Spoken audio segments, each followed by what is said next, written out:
So if I tell you what is a subsidiary company या what is a holding company, दोनों एक ही relation में है कह सकते हैं।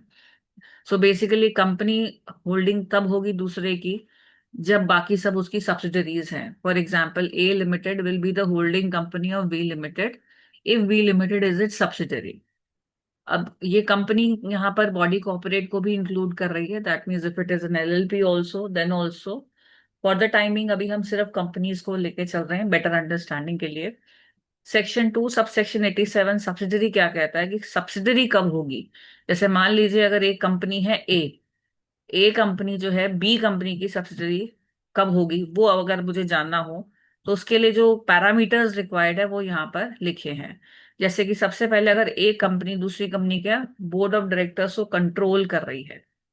Late me now change the names. Let us say there is a company P and there is a company Q, right. Public और private doesn't make any difference as of now, अभी मेरे example में कोई फर्क नहीं पड़ेगा। मान लीजिए क्यू के बोर्ड ऑफ डायरेक्टर्स का जो कॉम्पोजिशन है that is made up of 10 directors, यानी इनके बोर्ड पे 10 डायरेक्टर हो सकते हैं।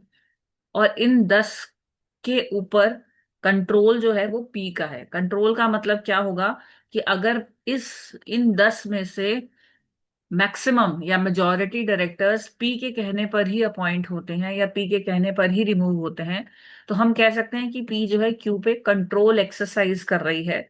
तो पी हमारी होल्डिंग कंपनी हो जाएगी और क्यू हमारी सब्सिडरी कंपनी हो जाएगी। सो सबसे पहले तो अगर होल्डिंग कंपनी कंट्रोल कर रही है आपके बोर्ड ऑफ डायरेक्टर्स का कॉम्पोजिशन, या फिर एक्सरसाइज कर रही है या कंट्रोल कर रही है मोर than one half of the total voting power, यानी अगर ये पी लिमिटेड है, ये क्यू के मोर देन 50%, यानी हाफ से ज्यादा वोटिंग पावर अगर पी के पास है। यानी अगर क्यू में वोट करने वाले 100 लोग हैं तो एटलीस्ट 50 जो हैं, एटलीस्ट मतलब 51 ही बोलना चाहिए बिकॉज मोर देन 50 हमें बोलना है। तो 51 जो है वोट्स वो पी के पास हैं। तो या तो ऐसी सिचुएशन है तो भी हम कह सकते हैं कि पी जो है वो होल्डिंग है और क्यू सब्सिडरी है। एक और सिचुएशन हो सकती है। मान लीजिए पी की एक सब्सिडरी है आर, राइट। यानी पी की एक सब्सिडरी है आर मान लीजिए, और पी ने इस कंपनी में क्यू में होल्ड कर रखे हैं 40% of voting rights, right. And R ने भी क्यू में होल्ड कर रखे हैं 20% voting rights. Now the question is Q the subsidiary of P? तो इसका आंसर है यस। अब वो क्यों है? बी का तो 40% है। वो इसलिए है क्योंकि विद इट सब्सिडरीज, सब्सिडरी का भी 20% है, पी का 40% है, तो दोनों का मिलाकर जो है वो 60 आ रहा है। तो इसीलिए since it is more than 50, तो यहाँ पर हम कह सकते हैं कि जो क्यू है वो सब्सिडरी है, क्योंकि हमारा यहाँ पर जो डेफिनेशन है वो कह रहा है एक्सरसाइज और controls more than one half of the total voting power either at its own और together with one or more of its subsidiaries. तो अगर ये पी के साथ आर है, एस है, मान लो बहुत सारी सब्सिडीज मिलके 10-10% भी ले रखा है, तो मोर देन 50% होते ही वो आपका सब्सिडरी बन जाएगा। अब मेन पॉइंट इसमें ये आता है कि वोटिंग पावर है, ठीक है। इसको शेयर कैपिटल से कंफ्यूज नहीं करना है। पहले शेयर कैपिटल ही हुआ करता था, but since preference share holders were not given the power to vote on all matters, so the section was amended and accordingly this was introduced. Now एक चीज इसमें और ध्यान रखनी है। Such class or classes of holding companies as may be prescribed shall not have layers of subsidiaries beyond such numbers as may be prescribed. तो कुछ companies हैं जिनको ये बोला गया है, क्योंकि होता क्या है कि आप लेयर्स बना लेते हैं। जैसे पी ने क्यू को सब्सिडरी बना लिया, क्यू ने आर को बना लिया, आर ने एस को बना लिया, एस ने टी को बना लिया। तो इस तरह से लेयर्स बनती जा रही थी और फिर इधर भी हो रही थी। इसने एक सब्सिडी यहाँ बनाई, फिर उसने एक सब्सिडी यहाँ बनाई। तो इस तरह भी चल रहा है, मतलब दोनों तरफ चल रहा है, हॉरिजॉन्टल भी चल रहा है, वर्टिकल भी चल रहा है। तो मिनिस्ट्री ने ये बड़ा क्लियर कर दिया कि कुछ कंपनीज के उन्होंने रूल्स बना दिए कि आप दो लेयर्स, यानी इतने तक, जैसे पी के बाद क्यू और क्यू के बाद आर, इसके अलावा आप लेयर्स नहीं कर सकते। यहाँ पर दो भी नहीं लिखा, वो मैं आपको वैसे ही बता रही हूँ। Rules are not part of your this thing book as of now. So जितना भी लिखा है उसी के हिसाब से आप अभी इसको देख सकते हैं। नाउ इस सेक्शन के लिए कंट्रोल का जो डेफिनेशन है वो भी इन्होंने रेफर करा है। जो कंपनीज एक्ट का डेफिनेशन है वो मैं आपको अलग से भेज दूंगी। फिलहाल यहाँ जो लिखा है, for the purpose of this section a company shall be deemed to be subsidiary of the holding company even if the control refer to, just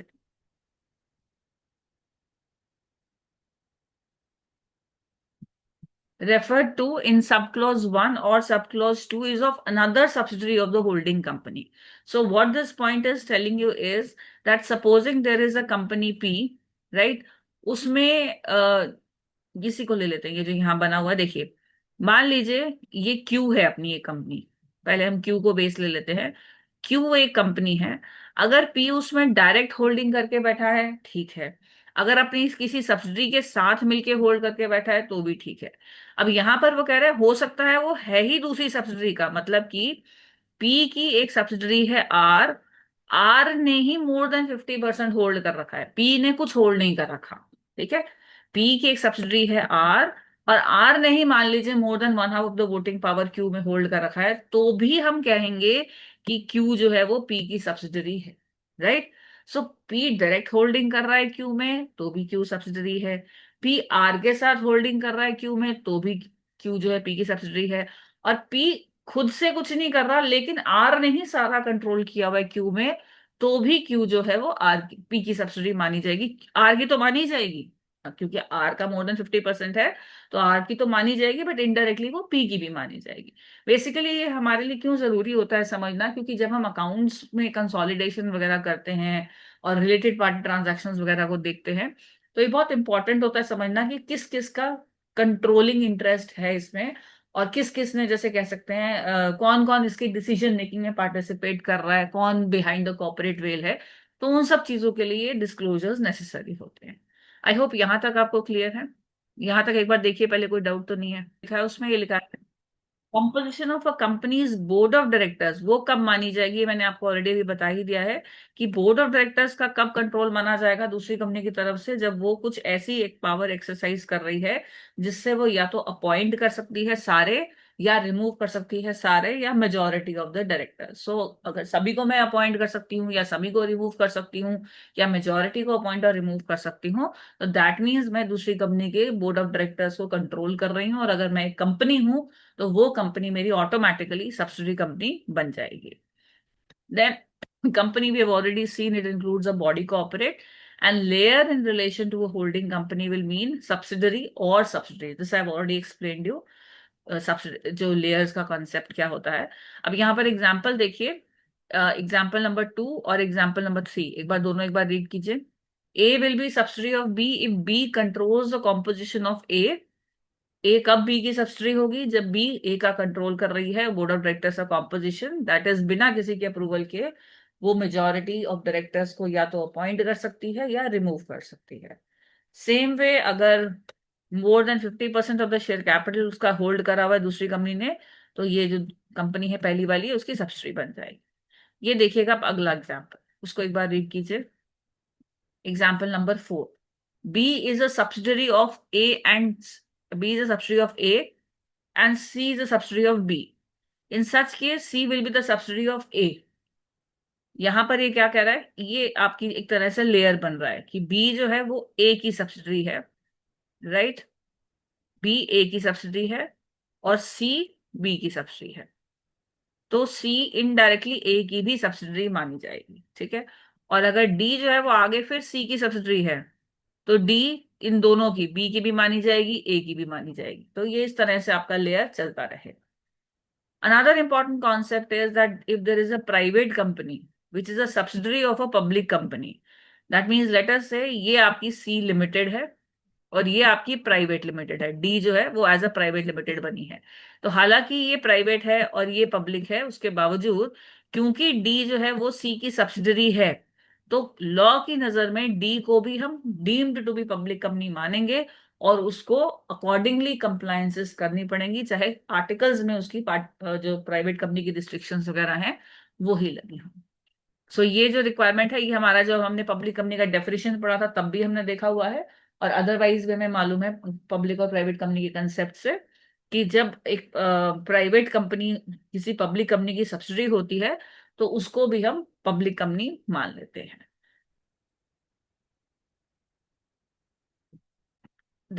like he is holding this much of share capital और B is holding this much of voting power। Share capital में आपको ध्यान देना होगा कि भाई अगर वो वोटिंग वाले शेयर्स हैं तो मोर than one half of voting power में जाएगा और तभी वो होल्डिंग सब्सिडी में आएगी। और अगर मेजोरिटी ऑफ डायरेक्टर्स की बात हो रही है तो कंट्रोल और जो है वो अपॉइंटमेंट और रिमूवल से रिलेटेड होना चाहिए। तो अगर है तो सब्सिडी है, और अगर है सब्सिडी तो फिर आप बैकवर्ड टेस्टिंग करेंगे। तो क्वेश्चन को कॉम्प्लिकेट करने के लिए जो हमने पहले वाले कंसेप्ट पढ़े थे वो इसको इसी तरह के क्वेश्चन में ब्लेंड करके, और जैसे ये बोल सकते हैं कि भाई ए और बी टुगेदर होल्ड कर रहे हैं, ये ए और बी जो है वो दोनों टुगेदर इतना इतना होल्ड कर रहे हैं, और ए और बी में से बी ए की सब्सिडरी है। तो आपको उसमें टेंशन नहीं लेना, जैसे जैसे हमने जो जो कॉन्सेप्ट पढ़े हैं उन्हीं को लगाएंगे, उससे ज्यादा कुछ नहीं आएगा, वही चेक्स एंड बैलेंसेस लगाते जाएंगे, आपका आंसर आता रहेगा। हालांकि मैं ऐसे क्वेश्चन एक दो आपको कराऊंगी, अभी पहले एक बार बाकी कंसेप्ट भी कर लेते हैं।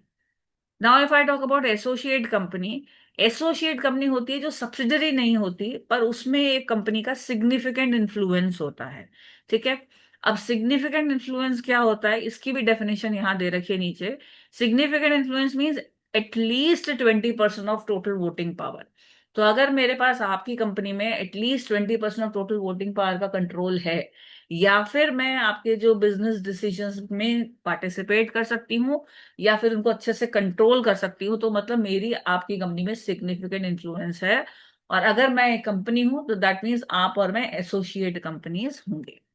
सब्सिडरी का रिलेशनशिप यहाँ पे नहीं होगा, क्योंकि the moment it hits that criteria more than one half, then it automatically becomes a subsidiary.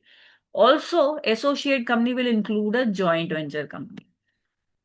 Joint venture का मतलब होगा कि हम दोनों के बीच में कैसा जॉइंट अरेंजमेंट है, जिससे कि जो भी हमारे एसेट्स हैं, जैसे कि अगर मान लीजिए हम दो कंपनीज हैं जो मिलके एक हाईवे बना रहे हैं, ठीक है, तो हमने उसके लिए जो भी एसेट्स खरीदे हैं उसके ऊपर हम दोनों का बराबरी का राइट है, बराबरी का कंट्रोल है। यानी जब ये वाइंड अप होगा हमारा अरेंजमेंट तो दोनों को अपना अपना नेट हिस्सा मिल जाएगा। तो अगर हम इस तरह की एक जॉइंट वेंचर कंपनी भी हैं तो भी हम एसोसिएट के क्राइटेरिया में आ जाते हैं। Again, why this is relevant is because when we prepare our financial statements and we make disclosures in Schedule 3 and other accounting standards, associate companies का disclosure अलग से prescribed है. So we should know when does a particular entity hit this criteria. Am I clear?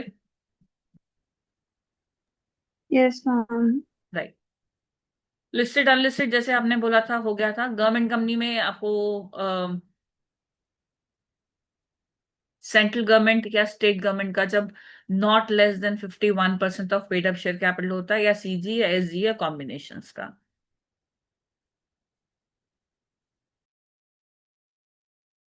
ना in this case basically section 2 subsection 45 जो government company के बारे में बताता है वो ये है कि गवर्नमेंट कंपनी एक ऐसी कंपनी है जिसमें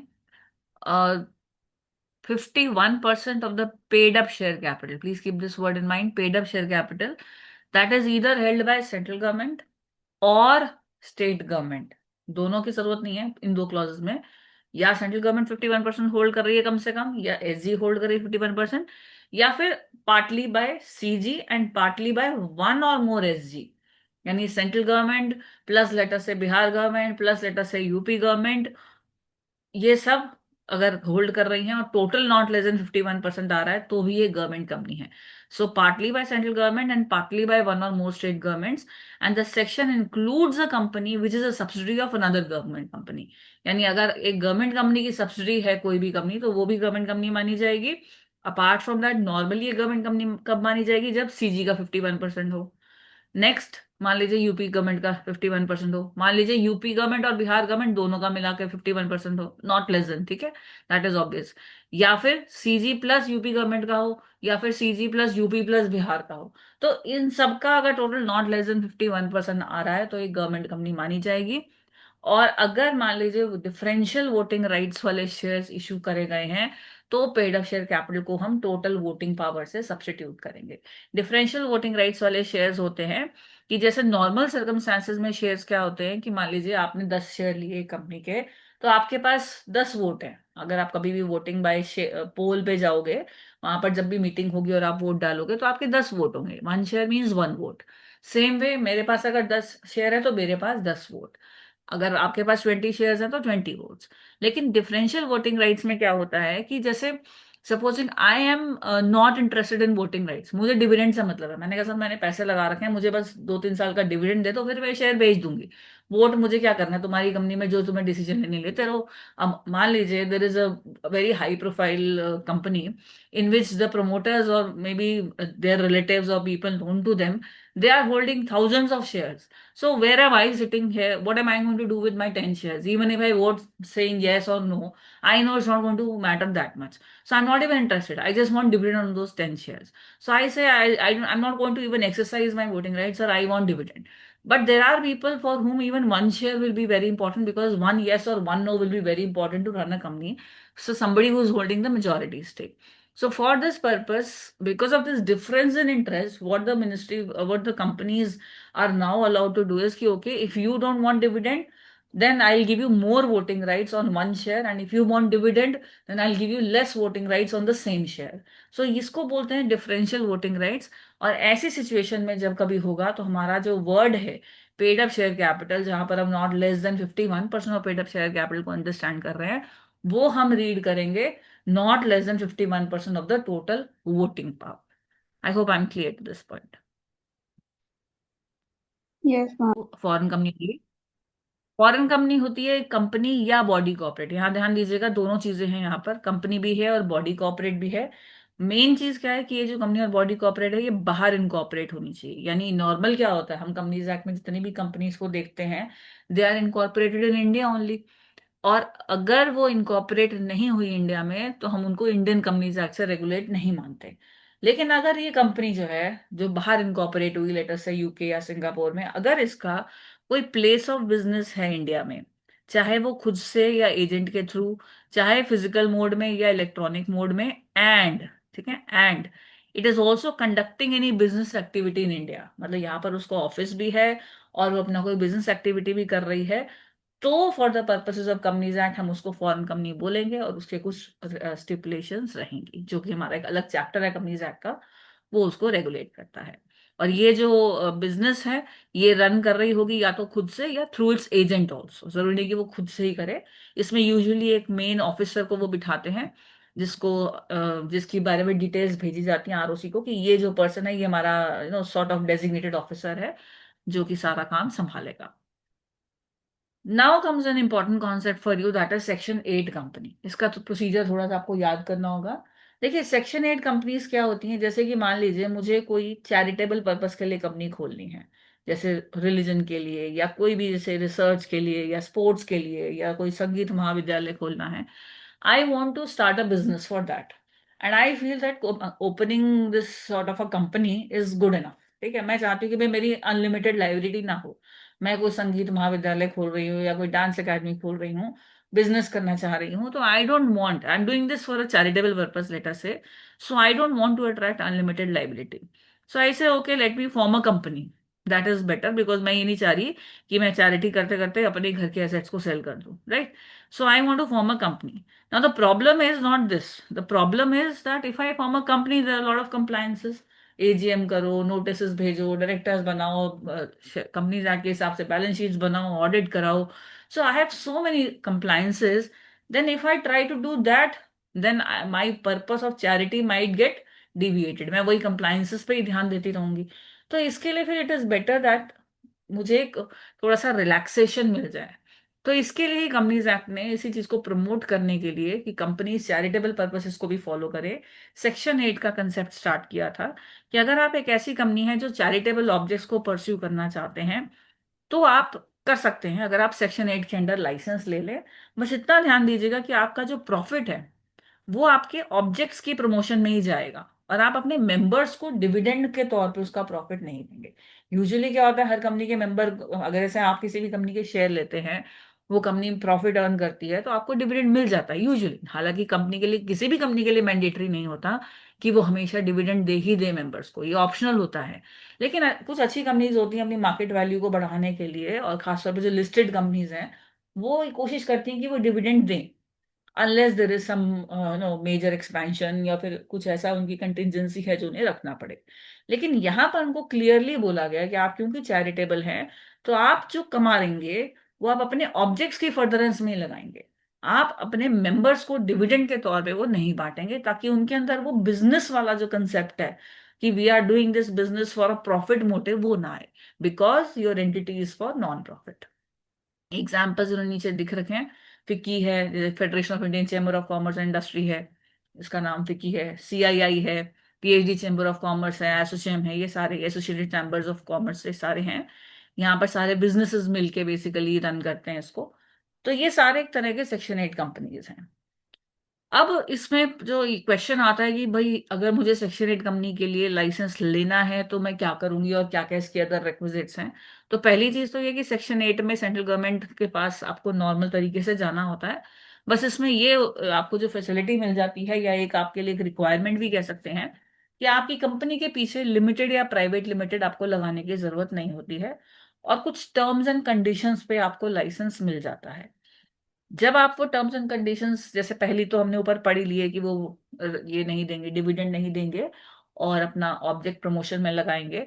तो जब आप एप्लीकेशन लगाते हो तो रजिस्ट्रार जो है आपको रजिस्टर करता है, और बाकी जो आपकी ऑब्लिगेशंस होती हैं वो यूजुअली सेम होती हैं। हालांकि जो चीज़ यहाँ नहीं लिखी वो आपको बाद में जो पता चलेगी वो ये है कि मिनिस्ट्री ने काफ़ी सारे सर्कुलर्स और नोटिफिकेशंस जो हैं एक्ट के अंदर निकाले हुए हैं, जिसमें इन लोगों को काफ़ी रिलैक्सेशंस हैं। ठीक है, जैसे कि नोटिस अगर सेंड करना है मीटिंग का, तो नॉर्मल केस में अगर 21 डेज है तो इनको रिड्यूस्ड नंबर ऑफ डेज में अलाउड होता है।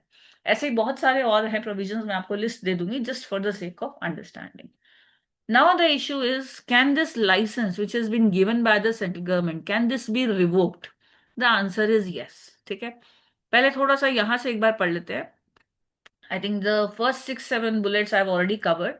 यहां से अब आप देख लीजिए, ये revoke licence can be revoked if conditions are contravened. Basically conditions यही होती हैं कि आपने जो है अपना वो अपने फर्दरेंस के लिए लगाना है, और कहीं से भी प्रॉफिट मोटिव में वो नहीं जाना चाहिए और मेंबर्स के पास नहीं जाना चाहिए। अगर मान लीजिए आप ऐसा करते हैं, मान लीजिए आप मेंबर्स में डिविडेंड बांट देते हैं, या नॉन प्रॉफिट मोटिव से डिविएट होते हैं, या कोई भी ऐसा काम करते हैं जिस जो कंडीशन आपको बोली गई थी कि आपको फुलफिल करनी है आप फुलफिल नहीं करते हैं, तो सीजी आपका लाइसेंस रिवोक कर सकता है। हो सकता है जो हमारी एंटिटी है इसका कुछ अफेयर्स फ्रॉडुलेंटली कंडक्ट हो रहा हो, या वो अपने ऑब्जेक्ट से ही डिविएट हो रहा हो, तो रजिस्ट्रार बोलेगा सर आपका लाइसेंस रिवोक किया जा रहा है, आपके नाम के पीछे दोबारा से लगा लो लिमिटेड या प्राइवेट लिमिटेड, डिपेंडिंग ऑन कैसी आपकी कंपनी है। लेकिन हाँ, ये सब कुछ करने से पहले सीजी आपको एक नोटिस देगी, और आपको बोलेगी कि भाई आपको एक मौका दिया जा रहा है अपना जवाब देने का। There is an opportunity to be heard. If I am satisfied I will not revoke this licence, if I am not satisfied then your license will be revoked and you will now have to operate as a normal company. Another thing is CG जो है, sorry, another thing है CG जो है वो public interest में ये भी कह सकता है कि जो कंपनी इस सेक्शन में रजिस्टर हुई थी वो दूसरी ही ऐसी कंपनी के साथ अमेलगमेट हो जाए, ताकि ये दोनों कंपनीज जो हैं अगर इस पर्पस के लिए बनी थी, चैरिटेबल पर्पस के लिए, दोनों एक ही तरीके से काम करे, और उनकी जो कॉन्स्टिट्यूशन है, प्रॉपर्टीज हैं, राइट्स, इंटरेस्ट, प्रिविलेजेस, ये सब जो है आपको सीजी ऑर्डर में बता देगा कि भैया अब से तुम्हारे ये म्यूचुअल राइट्स होंगे, म्यूचुअल तुम्हारे प्रिविलेजेस होंगे। या further more the company can also be bound up, यानी अगर कभी लग रहा हो सेंट्रल गवर्नमेंट को, जैसे आजकल तो बहुत ज्यादा ऐसी सेक्शन 8 कंपनीज वाइंड अप हो रही हैं, स्पेशली जो आपके जो टेररिस्ट एक्टिविटीज से लिंक्ड है, तो अगर गवर्नमेंट को कभी भी लगता है कि ये लोग जो हैं पब्लिक इंटरेस्ट में काम नहीं कर रहे हैं, तो कंपनी को या तो अमेलगमेट करा देंगी या फिर वाइंड अप करा देंगी। Also, if there is any violation by Section 8, then there is a penal provision also. Fine लगता है इसमें which shall not be less than 10 lakh rupees, but which may extend to 1 crore rupees. And ये तो company के लिए fine था, ठीक है। इसके अलावा जो डायरेक्टर्स हैं, जो ऑफिसर इन डिफॉल्ट हैं, उनके ऊपर भी अगर नॉन कंप्लायंस होती है तो एक पेनल्टी है, not less than 25,000 but which में extend to 25 lakh rupees. Another important point है कि अगर ये फ्रॉड के लिए, मतलब दूसरों को डिसीव करने के लिए बनाई गई थी कंपनी, या इसके अफेयर्स उसके इस हिसाब से कंडक्ट हो रहे थे कि दूसरों के ऊपर फ्रॉड कंडक्ट हो रहा है, तो हर ऑफिसर एंड डिफॉल्ट के ऊपर सेक्शन 447 का, यानी जो फ्रॉड का सेक्शन है, वो यहाँ पर अप्लाई हो जाए।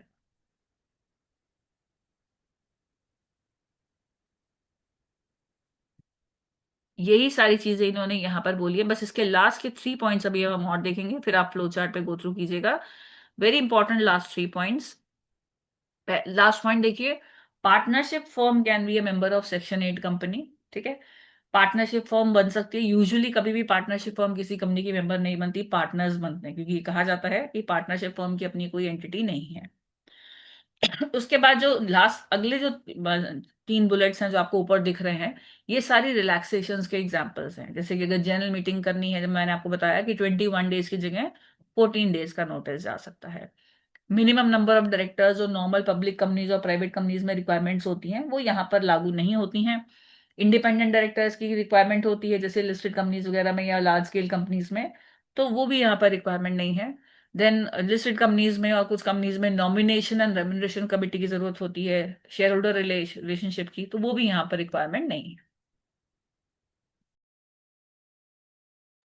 जब आप ऊपर वाले पॉइंट्स पढ़ लेंगे तो ये नीचे वाला जो फ्लो चार्ट है इसको भी रीड कीजिएगा, and let me know if there is any doubt in the language और anything. Okay,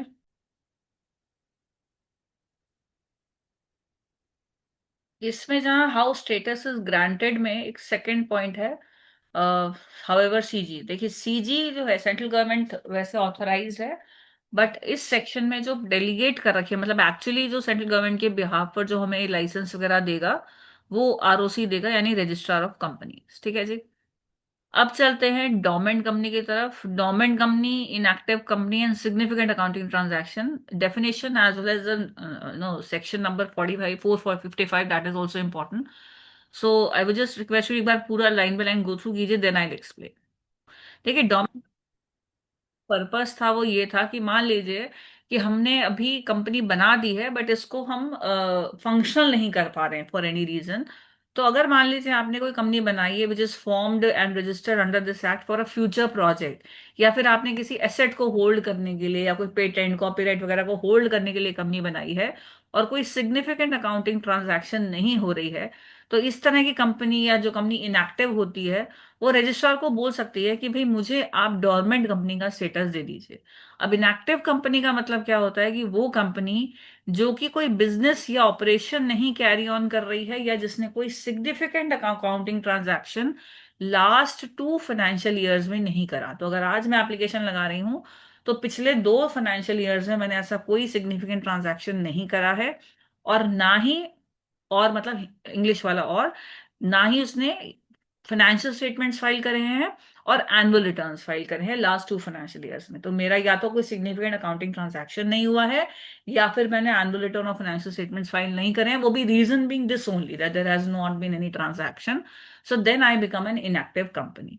now what is a significant accounting transaction? वो कह रहे हैं कि इन सबको छोड़कर जो भी होंगी वो आपकी सिग्निफिकेंट अकाउंटिंग ट्रांजैक्शन होंगी। जैसे कि रजिस्ट्रार को फीस देना नॉर्मल है, वो सिग्निफिकेंट में काउंट नहीं होगा, यानी ये आपने करा भी है तो भी आप इनएक्टिव का स्टेटस ले सकते हो।